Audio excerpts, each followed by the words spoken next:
Today's guest was a single mom making $24,000 a year, and she was $77,000 in debt.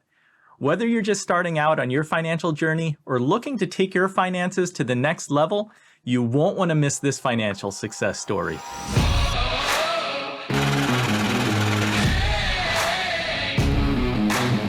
Episode 265 features Kumiko Love, financial coach, author, The Budget Mom.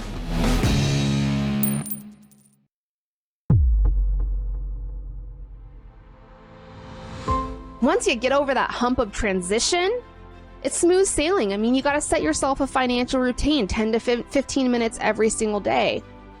And people say, well, Miko, gosh, tracking your spending every day, like, I don't want to do that. That's too much work. Is it worth peace of mind? I mean, that's what you got to ask yourself here. Is 10 to 15 minutes, sometimes it's just 5 minutes for me. Is it worth it to have that peace of mind, that financial stability, that confidence, that clarity in your life? Heck yeah, it is. Hey, Inspired Moneymaker. I'm Andy Wong, host of the Inspired Money podcast and financial advisor at Runnymede Capital Management. Welcome back. We are here to share positive perspectives on money so we can make a bigger impact in our communities and in the world. This episode of Inspired Money is brought to you by Yadi.com, the online source for authentic Jamaican products. Find unique gifts like natural soaps, jerk seasoning, and guava-flavored pepper sauce. Or you can buy my favorite, Jamaican Blue Mountain coffee. That's what we drink here in my office. It's smooth, sweet, and it smells amazing. Go to Yadi.com, that's YAAHDY.com, and make sure to use discount code MONEY for 10% off your entire order. Every purchase directly supports local Jamaican vendors, and your order also supports the Inspired Money podcast. We've got Kumiko Love on the show, or as we call her, Miko. She's the founder of The Budget Mom, a community of millions of women on a path to financial fulfillment. You may recognize her from her appearances on Good Morning America, The Today Show, CNN, CBS, ABC, and in USA Today. In her best-selling book, My Money, My Way, Taking Back Control of Your Financial Life, she shares her personal story of debt, shame, and binge shopping. Once she reversed the negative thinking patterns pushing her towards decisions that didn't serve her values or goals, her financial plan wrote itself. Today she's debt-free, bought her dream home in cash, and she teaches people to envision better lives for themselves and their families. In this episode, you'll learn about why money is never a conversation about numbers, how to start paying off debt even when you feel overwhelmed, and make sure you tune in to the end to hear why Miko didn't buy clothes for an entire year. Now let's get inspired with Kumiko Love. Miko, welcome to Inspired Money. I'm so excited to have you on the show. Thanks for having me. Let's jump right in. What's your earliest childhood memory of money? That's a really good question. My mom always said that, I never really remember, like, we did a bunch of road trips and stuff when I was really young. My mom said I never remembered anything, before I was like 10. But I do remember, I think the very first memory I have is probably watching my mom count her tips. My mom was a waitress for a really long time at a restaurant called Cyrus O'Leary's, which is no longer in existence. But I do remember her coming home and laying her tips from her apron on the kitchen table and counting her tips. And I know that was one of the ways that we paid bills. So I'm sure she was sitting there trying to figure out how much we could cover with her tips. But you remember seeing the cash, pile of cash. Yeah. Coins too. I remember seeing coins too. Yeah, I have a memory like that too, because we had this Oldsmobile station wagon that we sold. And this was before Craigslist and eBay and Facebook Marketplace. I don't know how this woman found us or even where it got advertised, but we sold it for $850. Wow. I just remember seeing the cash on the kitchen table. So you are the budget mom. I want to start kind of serious. And since you were talking about your mom and her waitressing job, my understanding is that she worked multiple jobs when you and your sister were young. Can you talk a little bit about divorce, trauma, and the scarcity money mindset? Yeah, it's funny because I don't think as adults we realize our childhood traumas until way later in life when we're forced to address them, right? We kind of get to this situation. Like for me, I kind of got to this place where I sought counseling to deal with some emotions that I didn't really know how to address or solve in my life. And it wasn't until I sat down with a counselor that we started talking about childhood trauma that's the first time I realized that there was a connection that between what happened to me and my life experiences as a child and the adult that I am today. I don't think we make that connection until we're kind of forced to later in life. Scarcity mindset is this feeling like we're never going to have enough. And watching my mom as a single mom raise two daughters, working multiple jobs. So she was a waitress. She worked at a pharmacy as a cashier. She cleaned houses in our local church where we lived, on the side on top of that. Watching that, I kind of got this sense, at least as a child, one, that I knew we would always be okay. I knew my mom would always make it work. She is the definition of hard work. My mom was adopted from Osaka, Japan into a strict Japanese household. And she just grew up with that hard work ethic. I think she also grew up with this survivor mentality as well, which kind of plays into scarcity mindset a little bit as well. But for me, I feel like I had to grow and learn and be able to shift my mindset from I'll never have enough, there'll never be opportunity for me, into, for me, it started with gratitude. That's how I really started going from scarcity to abundance. I had to recognize the small things, the things that we don't really notice, the things that we kind of take for granted. And I had to turn it into being grateful for those things and being consciously aware and recognizing those things in my life. That was the first step, I think, that kind of led me to more of this abundant mindset that I have today. You really have evolved and several times tackled, I think, different types of debt, and you've really grown. How important do you think it was to have that therapy and look back at your past so that you could kind of bridge that gap from the younger self versus where you were, not today, but sort of like before or while you were undergoing this positive change with your money? I think that therapy is extremely important. I have no shame saying it out loud. And let me just say, just because you're in therapy doesn't mean that there is something wrong with you. Okay, we need to get that out there right now. For me, it was about growing and bettering myself. I didn't see myself as having anything wrong with me. It was simply just wanting to be a better person for my children, for my husband, for me.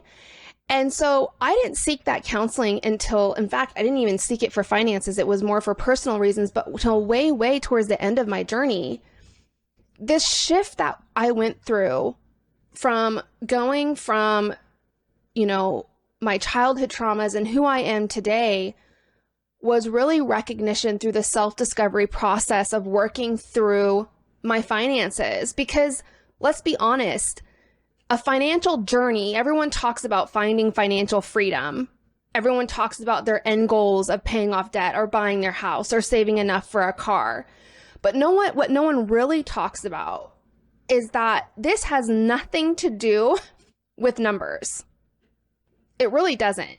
It has to do with discovering more about who you are. Once you understand yourself, that's where I feel like you can make real lasting change when it comes to finances. Just for the listeners and viewers, 10 years ago, you were a single mom making $24,000. You had $77,000 in debt. Can you take us back to one of those dark days that really sparked you wanting to make a change for the better? Yeah, there were many. I mean, when I look back there 10 years ago, I'm like, how did I even make it through that? Like, I don't even understand my thought process at that time. I mean, I really was that mom, and I would have such anxiety, and I was so scared because I was divorced. I got a divorce when my son was 2. I walked away with nothing. And so what I felt a lot was fear. How am I going to be the mom that I want to be for my child and give him this life when I'm in this situation? It was just constant fear and anxiety. And there were multiple times where I found myself just rocking myself in a ball, like in the corner of my kitchen or living room. Like in my head, I felt like there were so many thoughts, so many questions, so much fear. I was just like panicking almost all the time. And for me, my aha, I call this your slap in the face aha moment, where you are forced, something kicks you in the butt to recognize that you want something different for your life. Because we're not talking about just small change here. We're talking about getting to the point in our lives where we realize we want something more with this blessing we have been given, and that's this short life. And for me, that was, I had just taken my son to the park, and afterwards he wanted an ice cream cone.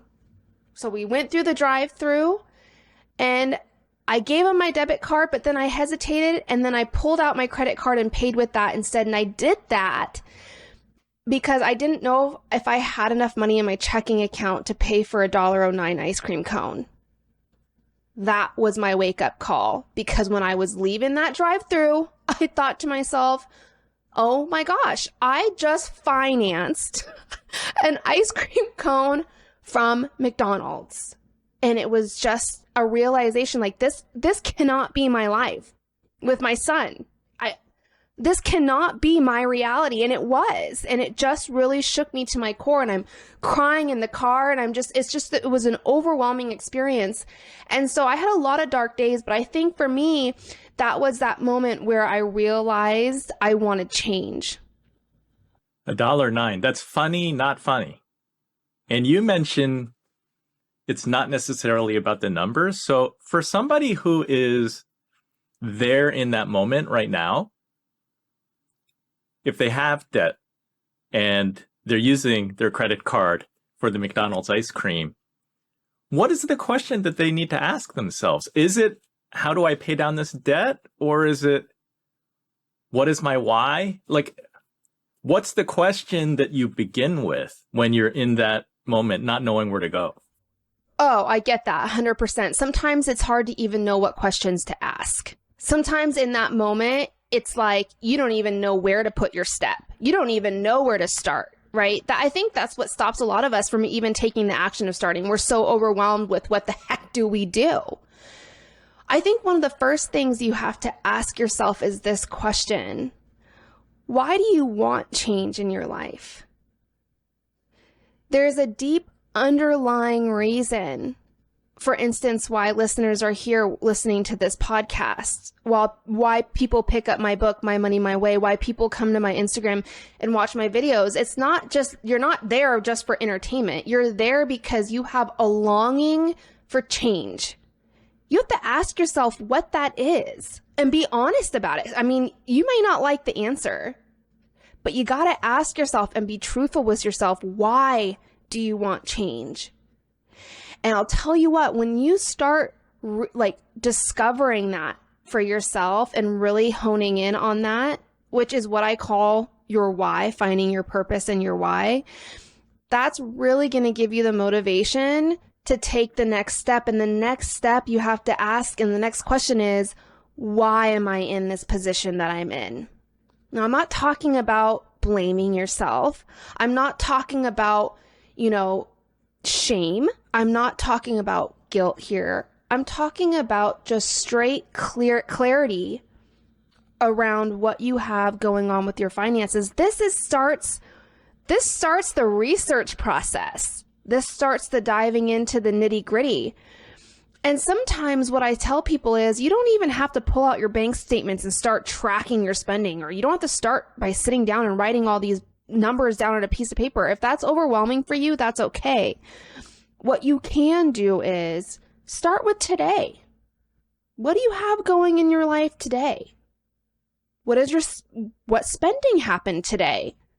Did you have any bills come out today? You can take these little itty bitty steps, but that first question you have to ask yourself is why you're wanting change. Because unless you understand that, unless you can get clear with that, you're never really going to have motivation. And motivation is really what sparks our self-discipline. And self-discipline is really what I believe creates consistency. And consistency leads to new habits. And so that's kind of the chain that we really have to discover. Miko, we know that we don't get enough personal finance in school. When I read My Money, My Way, it was very clear to me that there's judgment associated with money. One is that we have a tendency to judge other people about what they're doing with their money, but then we're also judging ourselves. I think we can be really harsh critics of ourselves, and that's where the shame comes in that you're talking about. How do we let that go? It took me a long time to kind of get out of this self-comparison trap. It also took me a long time to find my voice and confidence around my finances, to be able to stand up on the roof and say, you know what, this is what I'm doing with my finances. If you don't like it, I do not care. It took me a long time to get to that place. Financial confidence, the thing that we discover that's really powerful, takes a long time, I feel like, to get to that place where we can truly be confident with our decisions and know in our heart we're making the right decisions. But I think one of the first things that we need to do is recognize that we are unique individuals.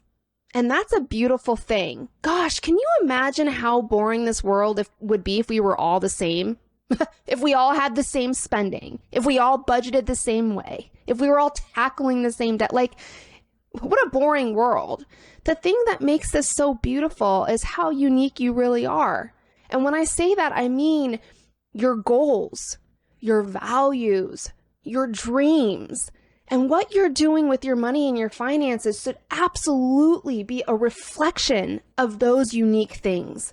Because if it's not a reflection of those things, it will not work. What you are doing with your finances, with your budget, with paying off debt, with saving, it will not work unless you learn to honor yourself. And that's what I really want people to understand. This whole budgeting thing, paying off debt, saving, it's not just action. You are honoring yourself and what you truly want from your life. You need to embrace that uniqueness. And I'm talking to like the very core of your spending. Like, if someone comes to you and says, you shouldn't be spending that money on those shoes, you need to have the confidence to be like, you know what? It's in my budget to spend responsibly. I am happy as heck to spend money on these shoes, and I'm doing it guilt-free. When I decided to buy my house with cash, my dream house was with cash, I got hate mail for months. I was told by other financial experts what a dummy I was, how stupid I was. I got messages from people, community members, and other financial experts telling me that, I need to invest the money instead. But I don't think one time during that process I cared about what other people were saying. Why? Because at that point, I had my own unique financial plan for my unique goals, wants, values, and what I was trying to accomplish with my money. It didn't matter what other people were saying. And to this day, I've been in my house for 3 years now. Buying my house, dream house with cash, was still one of the best decisions, and I have no regrets. And I think you get to that place of having no regrets when your financial plan reflects that uniqueness and that of you honoring yourself. And so I think it starts with recognizing that first. It's a tough world out there. I applaud you for having that confidence and really being bold enough to know what you want and not caring what other people think, especially since you have a big audience on Instagram and it's a great community, but social media can be tough too. Oh, on the tactical, yes, it can. Yes, it can. On the tactical side, you really went down like a budgeting rabbit hole. You tried everything. What did you find worked and didn't work? Well, there was a lot that I discovered. You know, my budget by paycheck method was created essentially out of my failed attempts with other systems. I started like a lot of you with that scarcity mindset. This is just not working. It's never going to work for me. Budgeting just is not for me.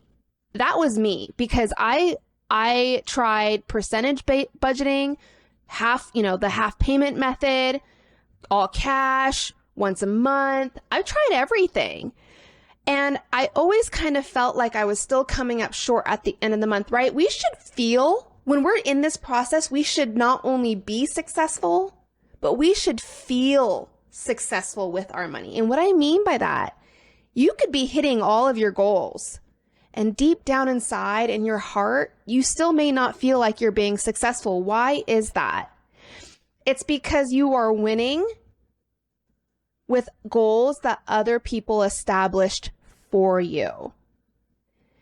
So what I really learned during this trial and error process is you need to do budgeting your own way. When we Google how to create a budget online, we're given kind of this one size fits all approach. Here's a monthly template, income minus expenses, off you go. But what we don't realize is that at that moment, you are given a budgeting box and you start stuffing yourself into that budgeting box, and that box was not made for you. You are never going to fit in that one size fits all box because you're not a one size fits all person. And so, number one, I learned I shouldn't be afraid to do things in my own way. You need to do what works for you. So instead of budgeting monthly, I started budgeting every single time I got paid. That was the first thing that I did. Game changer for me. Instead of trying to fit myself in this monthly template, I was budgeting when I got paid. Number two, I had to pay off my debt and create a plan of attack for my debt that worked for me, that kept me motivated. Now, was that using the Snowball method, which is the general advice that we're given? No. I used the Avalanche method. Kind of opposite. But you know what? It worked for me. So you were paying down the highest interest first? Yes, absolutely. Why? Because I had a Discover credit card with $18,000 of debt with 26% interest that was keeping me up at night. And it was like that one debt that was really giving me the most anxiety. And it's funny though, psychologically, what happened when I started tackling that debt, that anxiety started going down because I felt like I was making progress on the one thing that mattered most to me, even though I had all these other smaller debts, right? I probably had 6 or 7 department credit cards with smaller balances on them. But being able to tackle that one, I felt like for me, once I had that plan, that's really where my anxiety started going down, right? Because you have to tackle the things and really go after the things with your finances that are bugging you. I mean, that's why we have to embrace our feelings here. So many people kind of push feelings to the side and emotions aside. And if anyone ever tells you, I don't care if it's a counselor or whoever tells you that you need to keep emotions out of that conversation with your finances, they're wrong. Why? Because you're an emotional human being and you're going to feel something whether you want to or not. So you better learn how to control and understand those emotions first. So I love your paycheck budget. I watched a video on IG and it was just very clear.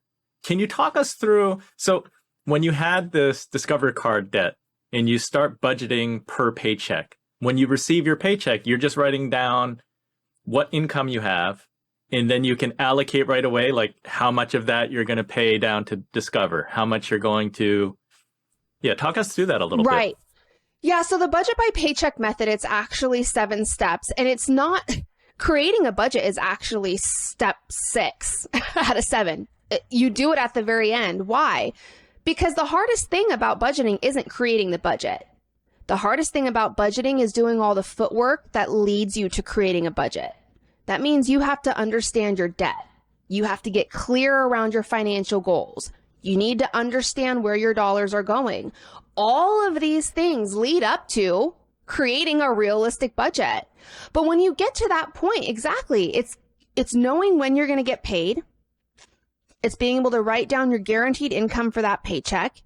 And then you are going to determine based on your pay scale or pay schedule, what bills you need to pay with that paycheck and what life expenses you're going to pay with that paycheck. Here's a big thing about the budget by paycheck method. It's not about creating a budget.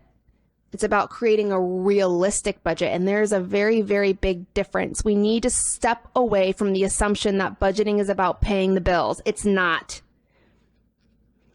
Budgeting is preparing ourselves for the day-to-day costs that make up real life. Okay?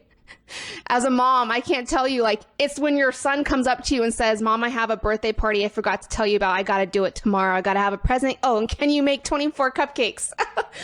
It's, friends coming into town unexpectedly. Hey, you want to get together? And I haven't seen you in a long time. You want to go out to dinner? Okay, this is real life.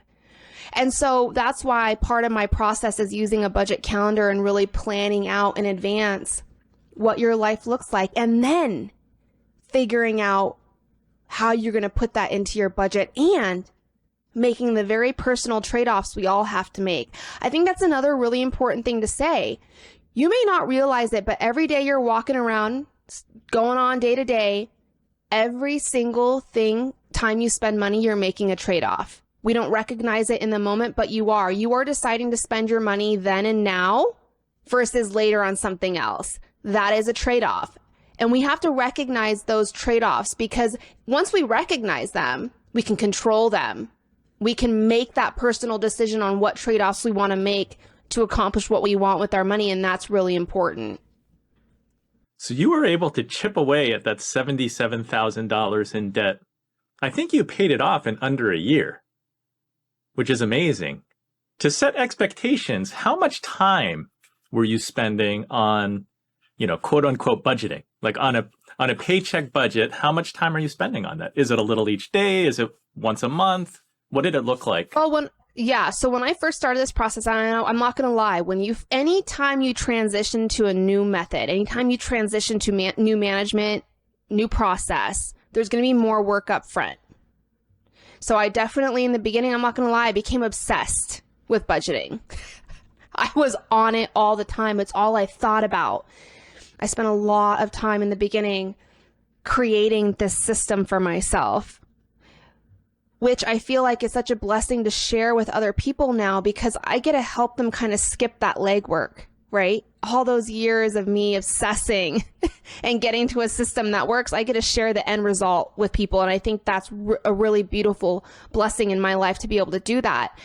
But after that, once you get over that hump of transition, it's smooth sailing. I mean, you got to set yourself a financial routine, 10 to 15 minutes every single day. And people say, well, Miko, gosh, tracking your spending every day, like, I don't want to do that. That's too much work. Is it worth peace of mind? I mean, that's what you got to ask yourself here. Is 10 to 15 minutes, sometimes it's just 5 minutes for me. Is it worth it to have that peace of mind, that financial stability, that confidence, that clarity in your life? Heck yeah, it is. For me, it's a trade-off worth making, the work versus the benefit of doing it. And I think it's also really important to understand, I've been paying off my debt. So my first experience with debt was in 2011 when I got my first student loan bill in the mail. Hit me right in the face. It was like a $500 bill. What? I was not prepared for that. I paid off my debt at the end of 2018. But here's the big kicker. I spent from 2011 to 2017 making the minimum payments with extremely high interest, having no money, hardly any money going to principal, which means what? My balances were not going down. In fact, When I got on the income-based repayment plan for my student loans, my loans increased. One year, at the beginning of the year, it was like $33,000. And when I checked at the end of the year, it's $34,000. Even though I was making payments, my payments were not enough to cover the interest. So yeah, I was paying on my loans. I was paying on my debt. Was I making a lot of progress? No. And with my story, I think it's really, really, really important to mention between 2017 and 2018, what happened in my life? My business grew substantially. I then had extra income that I've never had before in my life that I was then able to allocate towards my debt. I'm so glad it happened when it did, because by then I already learned the healthy money management skills that I needed to ensure that I was able to put the extra income that I did make towards my goals and not spend it carelessly on other things because I did not understand my spending habits, my triggers, or really why I was in debt in the first place. I was able to figure all that out first. So yeah, I paid off a good it was over $77,000 in under a year. But I think it's really important to mention about my story. I was making debt payments, and I think this is what a lot of us fall under. And I get the question, well, Miko, if I don't have a successful business like you, how do I make that type of progress so fast? How do I pay off $77,000 in a year? You might not be able to. Why? Because not everyone's story is the same. And this is where we have to step away from that comparing ourselves to other people's journeys. What we need to do is learn the process, steps, and methods. That's where we need to start figuring things out, not necessarily, can I do the exact same thing she did?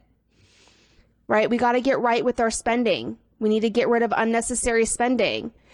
And then the other side of the equation, figuring out ways to increase our income. And that's really important as well. All right, let's talk about your business, because I've heard you say that you started your blog for accountability and to help others by building a community. You weren't really starting it to monetize a blog. At what point in your process did you see that you could monetize it into a business? Yeah, when I started back, I wrote my first blog post in 2016, and I did it out of fear, just straight, pure frustration that at that time I was going through my accredited financial counseling designation process, and I was learning all these cool things. And in class, when I'm learning this stuff, I'm like, why the heck did I not know this? Like, why are they not teaching this? Like, everyone should know this. Like, this could help people. And I was so frustrated that I literally felt like I had found this hidden gem, this knowledge that needed to be shouted from the rooftops, right? But here's my thing. I didn't have an outlet to share this information. I mean, I could call up a friend and tell them, which I did. I think I called my mom first. Mom, did you know this? Oh my gosh. So I had read somewhere at that time about starting a blog. Oh, okay. So I'm going to start writing down what I'm learning on this blog. And it will give me an opportunity to start a community where I can find other single moms who are kind of dealing with the same stressors and the same feelings that I am. Started my blog for $3.99. I bought my domain name and started that in 2016.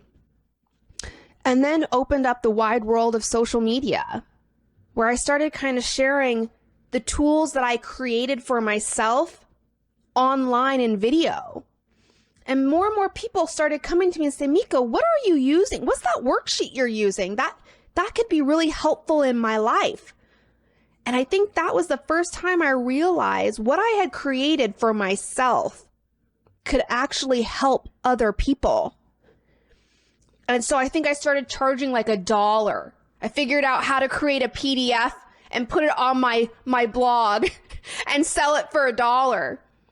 And then it got more popular and more popular. And I think that's when I recognized, hey, I can actually charge for these things that I've already created in my life that I know are helpful because I'm using them in my real life. It's not just a product that I created to sell. I'm actually using it and I'm seeing benefit from it in my life, and I can sell it.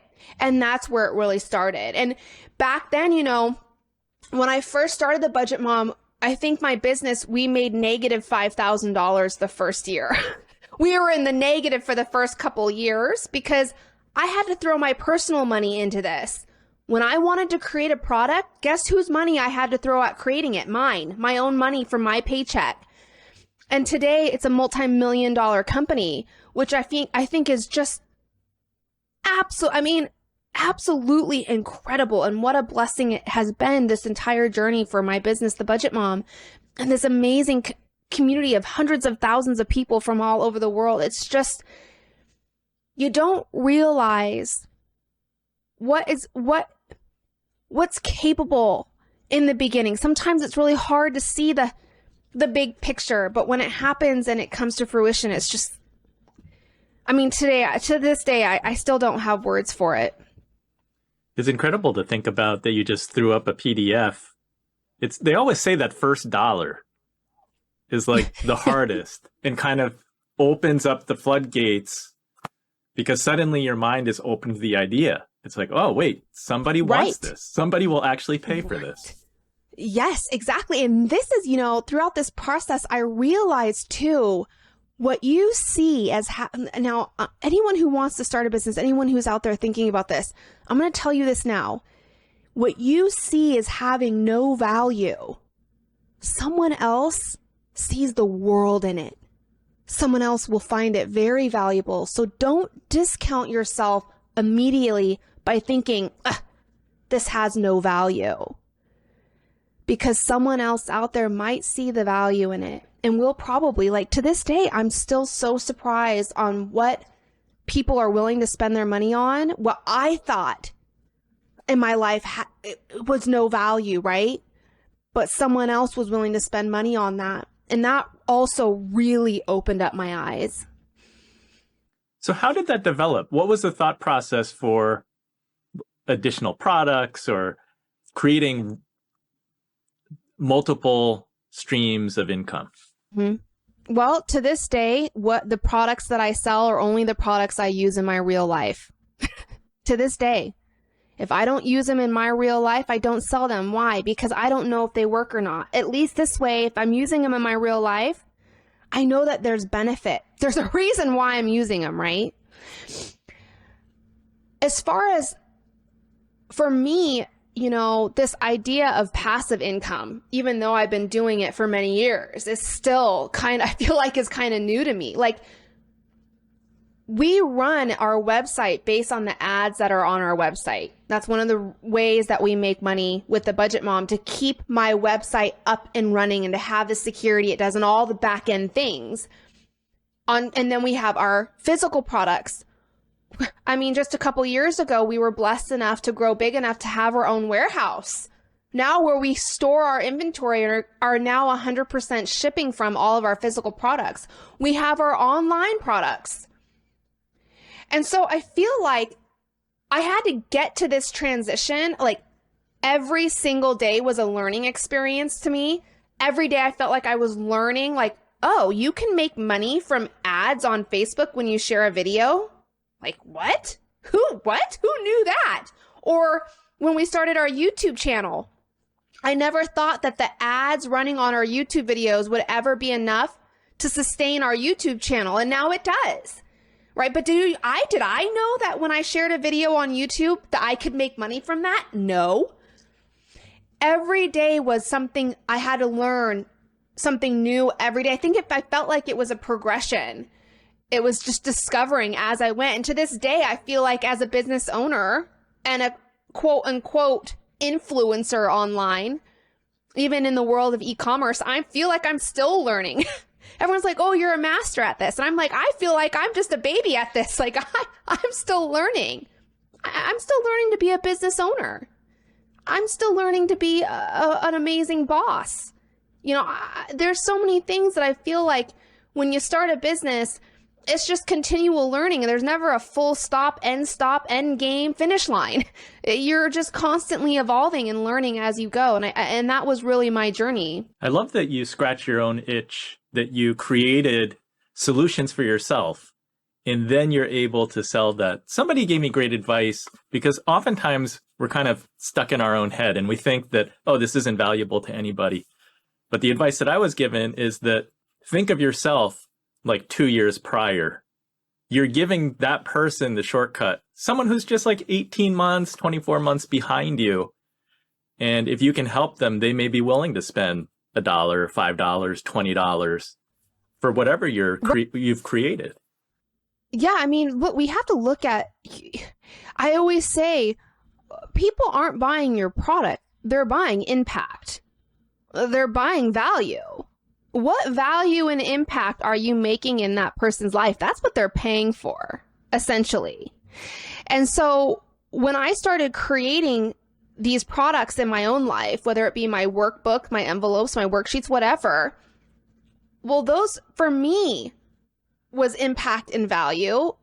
I couldn't even imagine someone who, like you said, was 5 months behind me, a year behind me, to have this solution and having that shortcut. Time is the most valuable thing we have.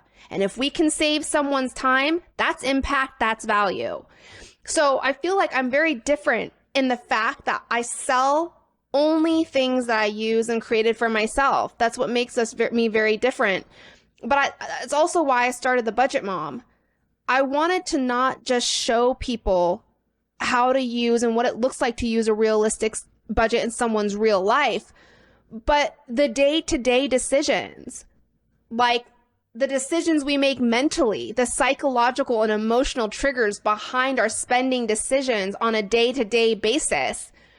And I feel like with my products, and because that's kind of where I started my mission and what my mission is, it's just a very unique way of creating products and getting them out to the world. Miko, how long did you do everything yourself versus starting to build a team? Well, I would say the first 4 years or so, I did everything on my own. I hired my first assistant, Ryan, bless her heart, she's still with me today. I hired her over 3 years ago now.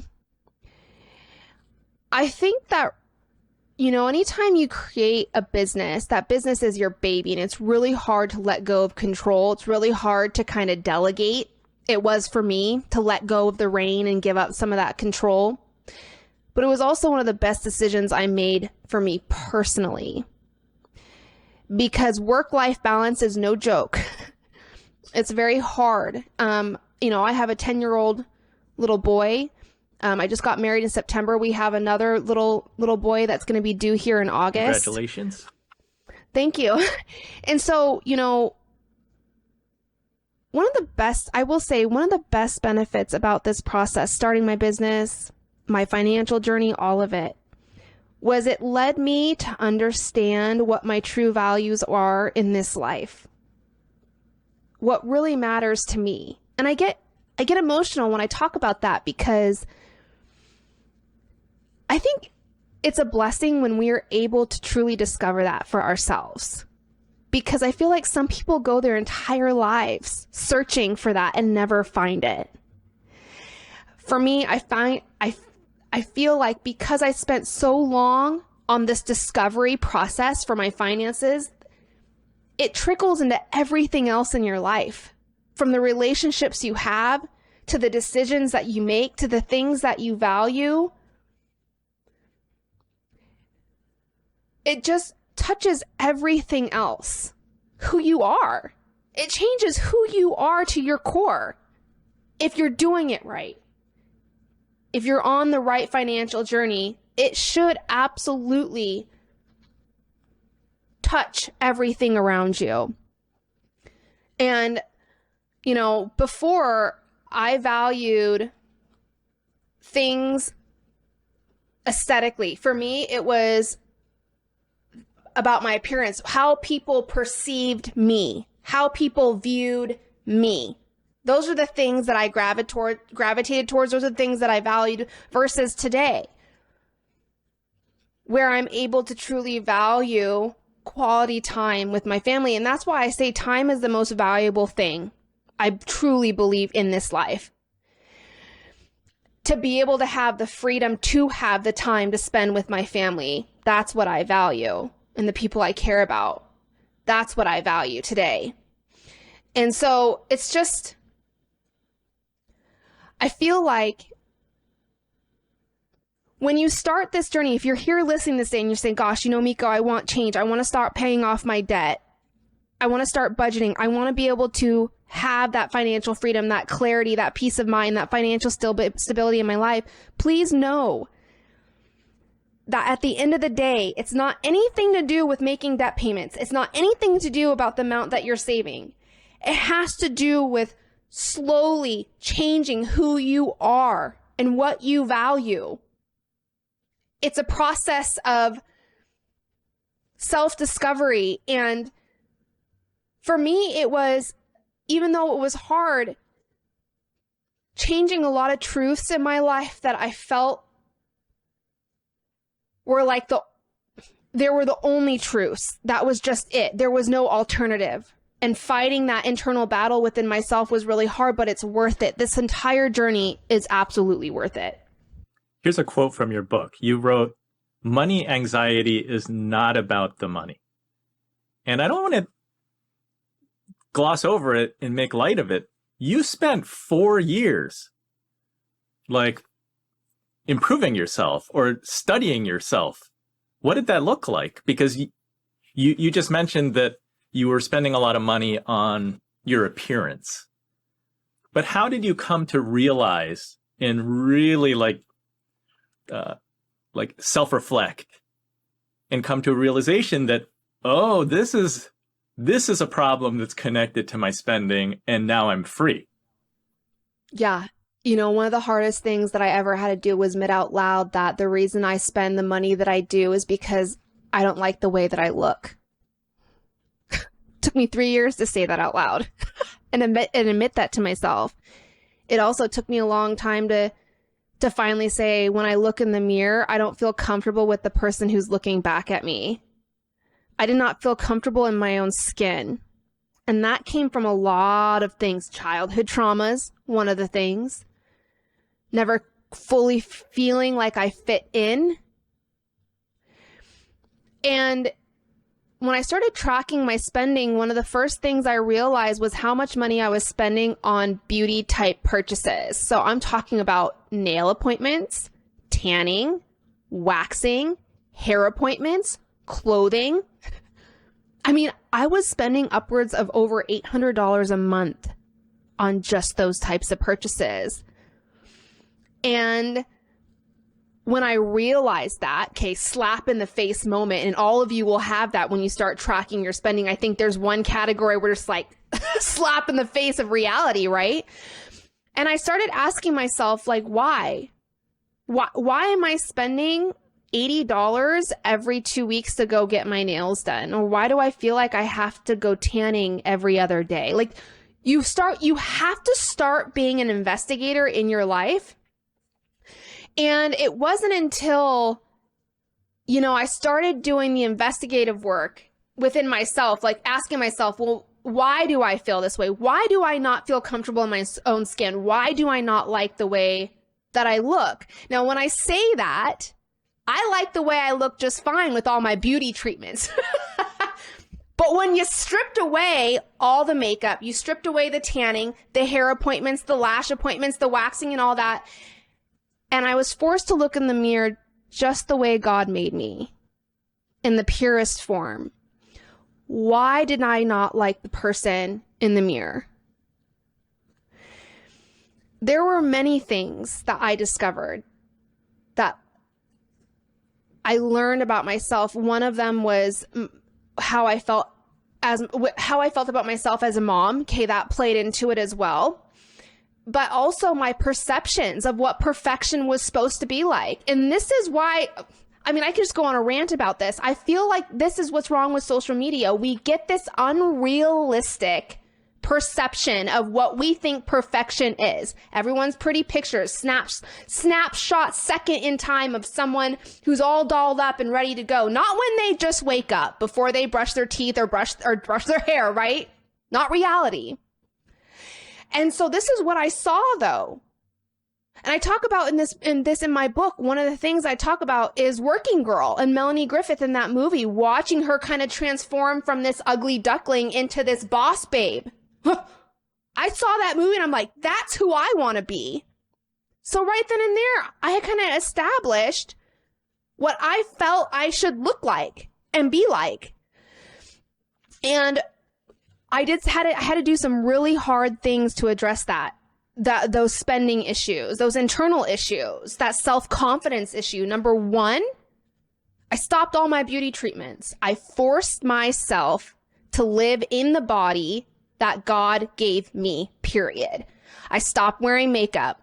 I stopped getting my lashes done. I stopped doing beauty treatments, tanning, nail salon. I got rid of it all. That was really hard. I forced myself to be uncomfortable. Then I did a whole new year of no clothes, no new clothes. And I talk about in the book. And it forced me to realize what I really liked with clothing, what I really felt comfortable wearing. Because before then, I was only buying clothes that I thought were cool because I saw other people wearing them. Did I really like them? No. But I saw other people wearing them, like, well, this is the cool thing to do.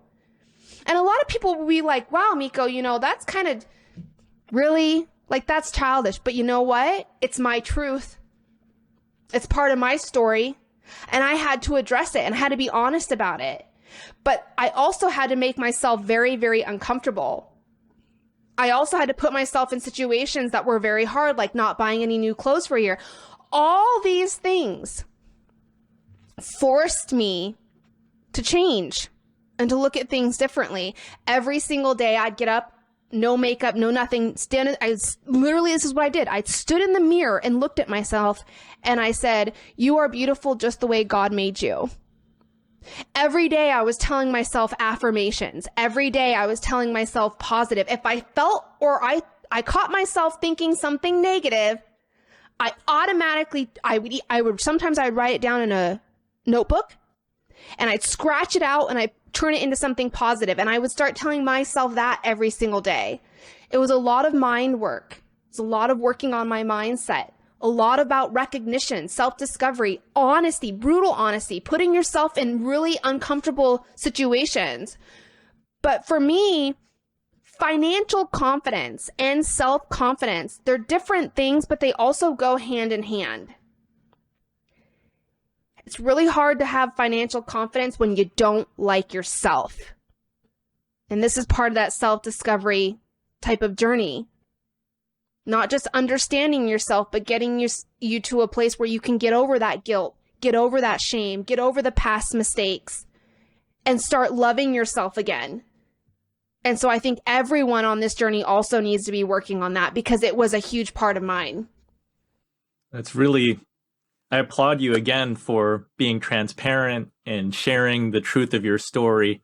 And I think that's why it touches so many people. It truly inspires people. One, that change is possible, and the fact that you're willing to share so openly kind of invites people in to say, well, what is my story? How do I figure out my way? Miko, I like to ask all the Inspired Money guests, how do you define success? I think about that a lot. Everyone asks me, well, Miko, do you ever feel like you just made it? That you finally made it? I mean, you paid off your debt. You bought your dream home with cash. You have a successful business. Do you ever feel like you just made it? And I don't. I don't feel like I've just made it. For me, I think defining success, you got to embrace how you feel when you ask that question. Because like I said, success on the outside may be very different from the success you feel on the inside. For a lot of people, they see me and they say, oh, Miko's a success. But me on the inside, I'm thinking, maybe it's just because I'm super critical of myself and I'm always kind of pushing myself for more I don't have enough set aside for retirement. And you start thinking about all these things. So I guess to put it simply, how do you define success? I think it comes down to being happy with what you truly have right now. I mean, if we can all get to a place where we're happy with what we have versus always needing to feeling that we have to buy new, more, better, and just being truly content in the present, I think that's success. I mean, gosh, you know, if I look back at the Miko 8 years ago, I could have been successful had I just sat back and realized that I could have been happy. I could have been content. I could have been successful in my own way. Success is something you have to define for yourself. No one else should have the control to define that for you. And I guess for me, it's just being content. I'm talking like truly deep down content in the present with what you have. I don't know how else to define it. Because I think success is a feeling. It's a feeling. It's a state of being. It's not just measured in the numbers and what we accumulate in our life. It's deeper than that. I love the feeling, because if success is a number, or if it's a destination, the goalposts are always moving. That's what we learn in life. That's right. That's right. We're often moving it ourselves, because you reach a goal and you say, well, wait, I don't want to just stop. I'm not done. I can do something else. I can do something bigger. That's right. So yeah, contentment. I like it. So tell the Inspired Money Makers where they can follow you and learn more and get your book, My Money, My Way. Yes. Yes, my brand new book, My Money, My Way. You can get that over at thebudgetmom.com, which is our website. I have all of our really helpful blog articles there as well. You can follow me on Instagram at thebudgetmom. This is my nitty gritty. Instagram is my jam. That's where I share all of my real numbers, what's really happening in my real life. Everything that's happening is over on Instagram. But I also have YouTube channel, The Budget Mom, where we go into more detailed step-by-step type of videos there as well. Thank you, Miko. So what was your favorite Inspired Money moment? Miko shared tons of great stories and tips, but her turnaround really came down to this. Creating a budget that worked for her completely changed her life. Miko tried everything and settled on a budget by Paycheck. I really like that idea. Do you have a plan for your money? If you don't have a budget yet, start today. Write it down on paper, build a spreadsheet, try an app, see what works for you. Let me know how you make out. If you had a different favorite Inspired Money moment, please post a comment or find me on LinkedIn. Before you go, subscribe to my email at inspiredmoney.fm/newsletter. Every 2 weeks, my brother and I write an email that highlights data, news, and events that we think are worth sharing. Thank you for joining me on this mission.